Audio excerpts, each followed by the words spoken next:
Hi, this is Sara Abrons, Executive Editor of Rave Publications, and I'm here today at AVEC 2017 with Dave Labuskes, CEO of AVIXA. How are you today, Dave? I'm great, Sarah. How are you? Great. We're here in Florida again at AVEC 2017. We're more than halfway through the first day. So, Dave, how do you think the conference has gone so far? It's been fantastic. I mean, the quality of the attendees, I think, is the most important part of an event like this, and everybody, well, I'll offend somebody if I say everybody who somebody is here, because I'm sure somebody's not here, but I've heard at least 15 times since I've been here that this is the only event like it during the year where all of the people that have been in the industry for their career and have reached an executive level have an opportunity to actually spend time with their peers, with the people that they've worked with over these years. Every other kind of gathering is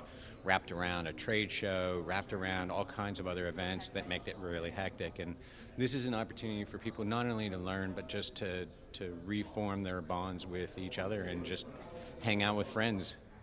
Okay. And what do you think your favorite part is, personally? Well, you know, karaoke's tough to beat. Did you do any karaoke? Because I missed it if you did. Oh, I know you did. No, that you'd have had to catch me that on my first year. I don't make those kind of mistakes anymore. I really enjoyed the panel, which sounds self-serving because I moderated it, but I think anytime you give business people an opportunity to hear how three of your potentially most significant customers think, what they like, what they don't like, how they make decisions about who they're going to buy from. To me, that's pretty invaluable. Wrapping that into the macroeconomic information we provided earlier with Marcy Rossell and then Sean Wargo, our market research senior director, I think that's the best presentation of data about the audiovisual market that I've ever seen.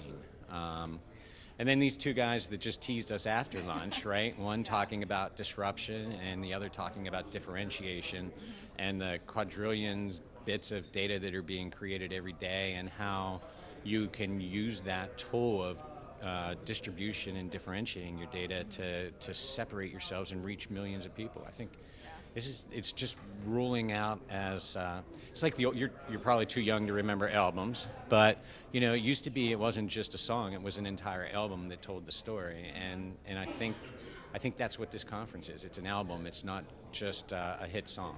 Okay.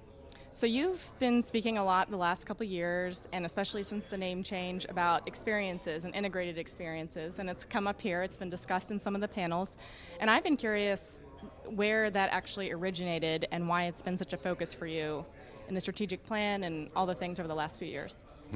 Well, I've certainly been accused of speaking a lot for more than just the last couple of years, but I actually I inherited that. So when I started in January of 2013, the board in 2012 had put the strategic planning process on hold. They had moved it forward to a certain stage, and then Randy Lemke announced his retirement, and they knew they were going to be doing a CEO search, and they made a decision as a board that better to have the new CEO participate in the program rather than hand the new CEO a 3-year strategic plan that he had to implement, or she. Part of that draft had already included discussion about exceptional experiences. It was in there as a defensive positioning, actually, in that we were arguing as an industry, don't commoditize AV. The only reason you're commoditizing AV is because you don't know how good it can be. All you've seen is average or bad AV. We all see this feedback on the high school auditorium on every movie. We all have these perceptions we see in public media about bad AV.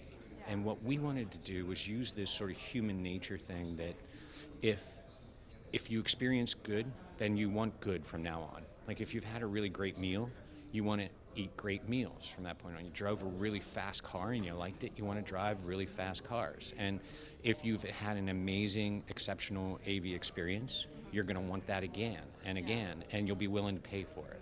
Yeah, that really is the opposite of commoditization. That's a really interesting way of putting that. Yeah, and I think what's exciting for me is it's moved from sort of this back on our feet, like we're going to defend against commoditization, to a real recognition that everything we do is about creating experiences. And even the conference theme is disruption, right? One of the themes, right? You can't disrupt human connection, right? Humans need to connect with each other. You can't 3D print a human being to connect with, right? UPS could be concerned about 3D printing, as our last speaker talked about, but you're not going to disrupt the need to connect with each other. You're not going to disrupt the fact that human beings are emotional creatures, that we live through experiences. One of our speakers just said, when I put my kids to bed, do you know what they ask me for? They ask me for a story. They don't ask him for a PowerPoint presentation. They don't ask him for a white paper. They don't ask him for a web page. They ask him for a story. I think story is experience, and that's what AV is. That doesn't mean AV's not IT or IT's AV. That's the wrong question. The right question is, what are our customers willing to pay for, right? Yeah. And what our customers are willing to pay for is engaging employees to each other and creating experiences, creating wonder, giving a customer an experience as they move through retail space or in a hotel lobby or in a college library. And that's what AV is. Great. Well, I want to ask you one more question, and we're going to talk to Sean Wargo, their new data guy, if nothing else, in a few minutes. Yeah, but there was a lot of talk about economics this morning, both broadly, because we heard from Marcy Rossell, an economist, and also from Sean. So I wanted to ask you what you thought about the pro-AV economy in the next year and how our industry is going to go, what you see happening.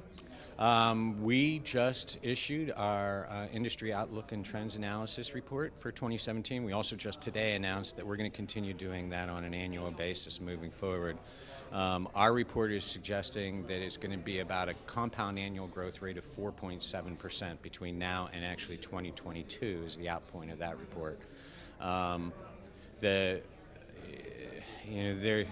None of us have a crystal ball about what could change in the global economy. What our economists this morning told us is that in virtually every part of the world, for the first time in decades, there is growth, there's economic growth. And that's the same findings we have in our IOTA report. There's clearly differing rates of growth. Different regions within the world are growing at faster or slower paces. The emerging markets are growing faster, as you might suspect, and the mature markets are growing slower. The point that Sean Wargo made, our new Senior Director of Market Intelligence, and/or Data Dude, I think we'll call him that from now on, is that it's actually probably better questions to look at what solution requirements are growing at what rate. So rather than is it China or is it the US or is it Europe, is it hospitality or healthcare or corporate, that type of thing, because that then can be more directly tied to the strategy for your business. And some of that's information that's available in that, even the free executive summary of that IOTA. Okay, well thanks so much, Dave. I really appreciate you taking the time to talk to me today. So stay tuned for more interviews and commentary from the AV Executive Conference here in Florida. Thanks so much.